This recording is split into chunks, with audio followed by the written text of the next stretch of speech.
విజయనగరం జిల్లా మెంటాడ మండలం కుంటినవలస సమీప శుక్రవారం గిరిజన విశ్వవిద్యాలయాల్ని నిర్మిస్తామని, అందుకు రాష్ట్ర ముఖ్యమంత్రి నారా చంద్రబాబు నాయుడు అంగీకరించారని రాష్ట్ర గిరిజన అభివృద్ధి స్త్రీ శిశు సంక్షేమ శాఖ మంత్రి గుమ్మడి సంధ్యారాణి అన్నారు. గిరిజన యూనివర్సిటీ కోసం సేకరించిన భూములను ఆమె అధికారులతో కలిసి పరిశీలించారు.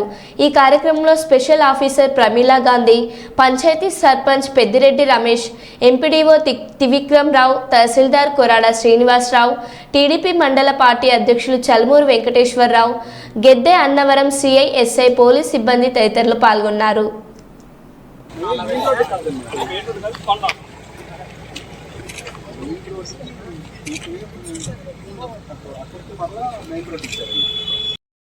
హైవేకి 2 కిలోమీటర్లు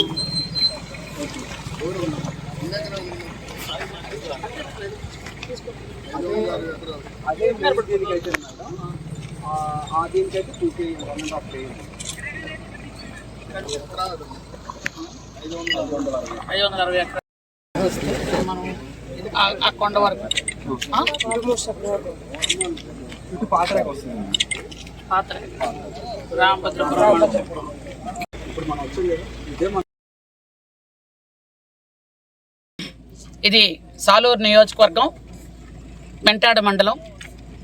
ఇక్కడ గత కొంతకాలంగా గిరిజన యూనివర్సిటీ గత ప్రభుత్వం శంకుస్థాపన చేసినప్పటికీ ఇది సరిపోతుందో లేదో కొంచెం కొన్ని అంచనాలు ఉండేవి. కాబట్టి ఇక్కడ రైతులు 560 ఎకరాలు ఇక్కడ ఇవ్వడం జరిగింది. ఇది గిరిజన ప్రాంతానికి కొంచెం దగ్గరగా ఉంటుంది కాబట్టి ఈ ప్రాంతంలో గిరిజన యూనివర్సిటీ కడితే బాగుంటుంది అని చంద్రబాబు నాయుడు గారు ఈ ప్రాంతంలో గిరిజన యూనివర్సిటీని కంటిన్యూ చేద్దామని చెప్పారు. ఎందుకంటే గత సైకో జగన్మోహన్ రెడ్డి లాగా చంద్రబాబు నాయుడు గారికి ఆ ఈగోలు ఏం లేవు. మనం ఏదైనా చేస్తే వాటిని పాడు చేసేసి ఆ తర్వాత ఆయన చేయడం ఆయనకు అలవాటు. కానీ చంద్రబాబు నాయుడు గారు ఏదైనా ఒక మంచి పని అయితే దాన్ని మనం ఖచ్చితంగా కంటిన్యూ చెయ్యాలి అని సచివాలయాలు వాళ్ళు తీసుకొచ్చారు, కంటిన్యూ చేస్తున్నాం. మనం ఎక్కడ ఇబ్బంది పెట్టలేదు. ఏదైనా ప్రజలకు పనికొచ్చే పనిని కంటిన్యూ చేయాలన్నదే చంద్రబాబు నాయుడు గారి ఉద్దేశం. కాబట్టి ఇక్కడ గిరిజన నియోజకవర్గం కాబట్టి ఇక్కడ రైతులు కూడా ఎంతో త్యాగం చేసి 560 ఎకరాలు ఇచ్చారు. ఇక్కడ భూమి కూడా చాలా బాగుంది.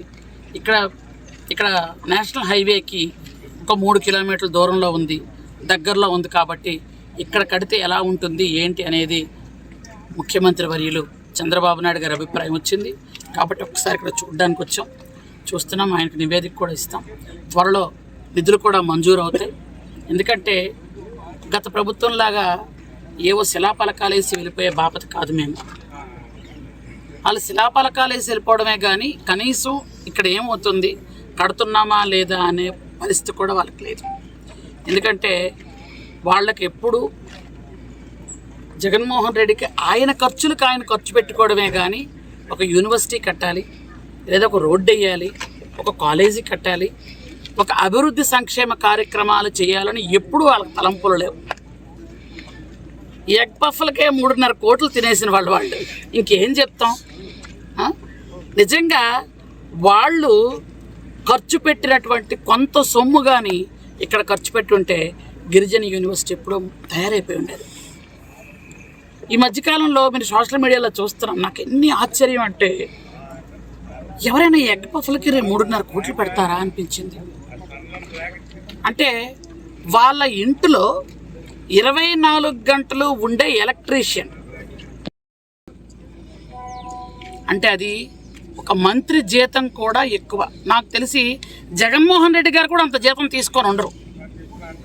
ఒక ముఖ్యమంత్రి జీతం కంటే ఒక ఎలక్ట్రీషియన్కి అంత జీతం ఇవ్వాల్సిన అవసరం ఏంటో నాకు అర్థం కాలే. 8,50,00,000 5 సంవత్సరాల్లో ఇచ్చారు. ఆయన ప్రమాణ స్వీకారం చేసినప్పుడు 22 కోట్లు ఖర్చు పెట్టి లైటింగ్ పెట్టారట. మరి ఎందుకు పెట్టారో ఎలా పెట్టారో మనకు కనిపించలేదు. 22 కోట్లతో అంటే ఎంత దారుణంగా వాళ్ళు ఖర్చు పెట్టారు అనేది మీకు చెప్తున్నాను నేను. అలాగే తాడేపల్లి కొంపలోని బయటికి ఎవరికి కనిపించకుండా ఆయన ఉండడానికి ఒక ఫెన్సింగ్ పెట్టారు. దాని ఖర్చు 14 కోట్ల రూపాయలంట. అలాగే అసలు అతని ఇంట్లో సీసీటీవీ కెమెరాలకు 2 కోట్లట. మీకు వాళ్ళ ఇంటికి కేవలం జగన్మోహన్ రెడ్డి ఇంటికి మాత్రం ఒక ట్రాన్స్ఫార్మర్ పెట్టుకున్నారు, దానికి 97 కోట్లు ఒక ట్రాన్స్ఫార్మర్కి. అట్లాంటి వాటిల్లో ఏవో కొన్ని ఇక్కడికి ఇస్తే ఇప్పటికి కొంతవరకు గదులు తయారైపోయి ఉండేవి. గిరిజన యూనివర్సిటీ గిరిజన పిల్లలకు చదువుకోవడానికి తయారై ఉండేవి. అసలు ఎంత దారుణం అంటే ఆయన ఇంటి నుండి రోడ్డుకి ఒకే 1 కిలోమీటర్. ఎందుకంటే నేను అన్నీ చెబితే నిజంగా మనకు అందరికి ఎంత బాధ అనిపిస్తుంది అంటే మన సొమ్ము ఇంత తినేసాడా ఈ మహానుభావుడు అనిపిస్తుంది. ఆయన ఇంటి నుంచి రోడ్డుకి 1 కిలోమీటర్. 1 కిలోమీటర్ రోడ్డు వేయాలంటే ఎంత అవుతుంది? ఇక్కడ చాలామంది ఏఈలు డిఈలు అందరూ ఉన్నారు. ఎంత అవుతుంది? 78 lakhs. 1 కిలోమీటర్కి 78 లక్షలు అవుద్ది. కరెక్ట్గా ఆయన ప్రొఫెషనల్గా చెప్పారు. పోనీ 1 కోటి రూపాయలు వేసుకోండి, పోనీ 2 వేసుకోండి. ఎంత పెట్టారో తెలుసా? 55 కోట్ల రూపాయలు పెట్టాడు వాళ్ళ ఇంటి నుంచి 1 కిలోమీటర్ రోడ్డుకి. 55. వాటిల్లో ఏ ఒక్కటి ఇక్కడ ఇచ్చినా మన గిరిజన నియోజకవర్గంలో గిరిజన యూనివర్సిటీ పూర్తయిపోయి ఉండేది. శిలాపలకం వేసి వెళ్ళిపోవడం గొప్ప కాదు, దాన్ని పూర్తి చేయడం గొప్ప.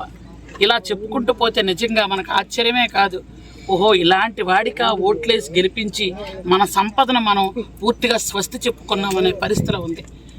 మనం ఏంటంటే చంద్రబాబు నాయుడు గారు ఆ స్థలం ఎలా ఉందో చూడండి. వాళ్ళు ఆ రోజు శంకుస్థాపన చేశారు. 2 కిలోమీటర్లకు 2 సార్లు హెలికాప్టర్ ఎక్కారు. అంటే అంత బాగులేదా, అంత కొండలా, అంత దీనిగా ఉందా అని అడిగారు మమ్మల్ని. లేదు సార్, అంత బాగానే ఉంటుంది. ఇది ఒక్కసారి పరిశీలించండి. అక్కడే మీకే ఇస్తాం, మీ దగ్గరే ఇస్తాం, మీ నియోజకవర్గంలో ఇస్తాం. మీ గిరిజన యూనివర్సిటీని మీ గిరిజన నియోజకవర్గంకి ఇస్తామని చెప్తే చాలా సంతోషం అనిపించింది. ఈరోజు ఇక్కడ ఉన్నటువంటి అందరం కూడా మనస్ఫూర్తిగా చంద్రబాబు నాయుడు గారికి కృతజ్ఞతలు, ధన్యవాదాలు తెలియజేసుకుంటున్నాం. Thank you.